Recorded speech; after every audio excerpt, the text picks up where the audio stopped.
समांतर सरकारचा दावा करणारी संघटना एसी सरकार समूहाचा महाराष्ट्रामध्ये शिरकाव झालाय। या समूहानं थेट नाशिक जिल्ह्यातल्या त्र्यंबकेश्वरमध्ये आपल्या समूहाचा स्तंभ उभारलाय। थेट शिलालेख उभारल्यानं एकच खळबळ माजली। शिलालेख स्तंभ उभारल्यानं त्र्यंबकेश्वर तालुक्यातील आदिवासी परिसरात हातपाय पसरण्याचा या समूहाचा प्रयत्न मानला जातोय। एसी सरकार समूह भारत सरकारला मानत नाही, ब्रिटनच्या राणीला आपली राणी मानतात। नाशिक गुजरातच्या सीमा भागात डांग परिसरामध्ये हा समूह सक्रिय आहे। त्यामुळे सरकार आणि पोलीस काय कारवाई करणार याकडे आता लक्ष लागले। या शिलालेखाची झी24 तासवरील एक्सक्लुझिव्ह दृश्य काय आहे एसी भारत सरकार बघूया आपण ग्राफिक्सच्या माध्यमातून। एसी भारत सरकार हा आदिवासींचा समूह आहे। स्वतःला भारताचा खरा शासनकर्ता म्हणवतो।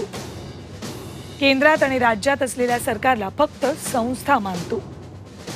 आजही ब्रिटनच्या राणीला आपली राणी मानतात।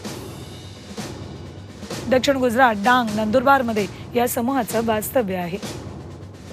या समूहातले लोक मुख्यतः निसर्गपूजक आहेत। एसी भारत सरकार 12 लोकांची मुख्य समिती आहे। मुख्य समितीला कन्सलेशन कमिटी म्हणतात।